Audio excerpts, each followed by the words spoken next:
تاکہ وہ ہمیں مسلمان سمجھیں اور ہمیں قتل نہ کرے، وہ ہمیں مسلمان سمجھیں، وہ ہماری عزتوں اور مالوں کو نہ لوٹے، وہ ہمیں مسلمان سمجھے، وہ جب دیگر کافروں سے مال غنیمت پکڑ لے تو ان میں ہمیں بھی حصہ دے۔ یعنی اسلام کے اندر جو لوگوں کو فائدے پہنچ رہے ہیں، یہ لوگ ان فائدوں کو بھی نہیں چھوڑ سکتے۔ اسلام کے اندر تو بڑے فائدے ہیں، تمہاری بیٹیوں کے ساتھ لوگ رشتے کریں گے، تمہارے بیٹوں کو لوگ بیٹیاں دیں گے، لوگ تمہاری عزت کے محافظ ہوں گے، لوگ تمہیں اپنے مالی غنیمت میں حصہ دیں گے۔ تو یہ سارے فوائد حاصل کرنے کے لیے یہ لوگ صرف زبانی جمع خرچ کرتے ہیں۔ اللہ فرماتے ہیں یخادعون اللہ، یہ لوگ دھوکہ دینے کی کوشش کرتے ہیں اللہ کو۔ یہ کوشش ہم اس لیے اس میں کہتے ہیں کہ اللہ کو دھوکہ دیا نہیں جا سکتا، تو ہم یہ کہیں گے کہ یہ لوگ اپنی طرف سے گویا کہ کوشش تو کرتے ہیں، اگرچہ پروردگار عالم علام الغیوب ہے، اور جس ذات کو علم غیب ہو، ان کو سب کچھ معلوم ہو، تو اس کو دھوکہ نہیں دیا جا سکتا۔ یخادعون اللہ، دھوکہ دینے کی کوشش کرتے ہیں یہ لوگ اللہ کو، والذین، اور ان لوگوں کو بھی دھوکہ دیتے ہیں آمنو، جو ایمان لائے۔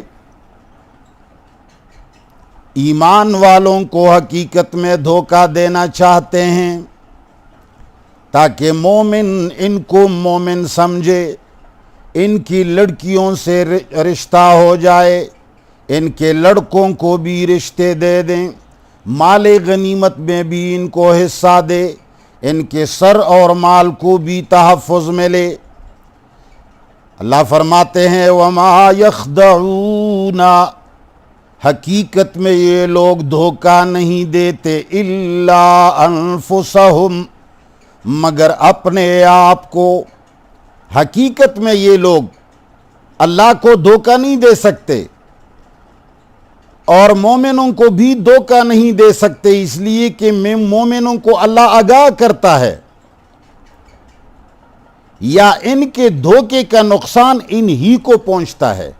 وما یخدعون، اور یہ لوگ دھوکہ نہیں دیتے الا انفسہم، مگر اپنے آپ کو۔ وما یشعرون، مگر وہ جانتے نہیں، سمجھتے نہیں، ان کو سمجھ نہیں ہے، یہ اصل میں خود کو دھوکہ دیتے ہیں، اس لیے کہ دھوکہ دینے کا وبال آدمی کو خود ملتا ہے۔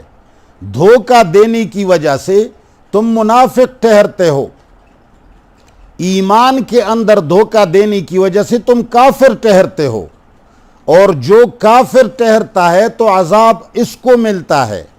جن لوگوں نے ان کو مسلمان سمجھا ہوا ہے، ان کو غنیمتیں دی ہیں، ان کی عزتوں کے ساتھ نہیں کھیلا، ان کو بیٹیاں دی ہیں، ان کی بیٹیوں سے شادیاں کی ہیں، وہ سارے کے سارے بے خبری کی وجہ سے معذور ہیں۔ قیامت کے دن اس کا وبال ان کو پہنچنے والا ہے۔ اور یہ منافق کون ہیں؟ ضروری نہیں ہے کہ یہ منافق پیغمبر صلی اللہ علیہ وسلم کے زمانے میں تھے، اب نہیں ہے۔ منافق کہیں روس میں ہے، یہاں نہیں ہے۔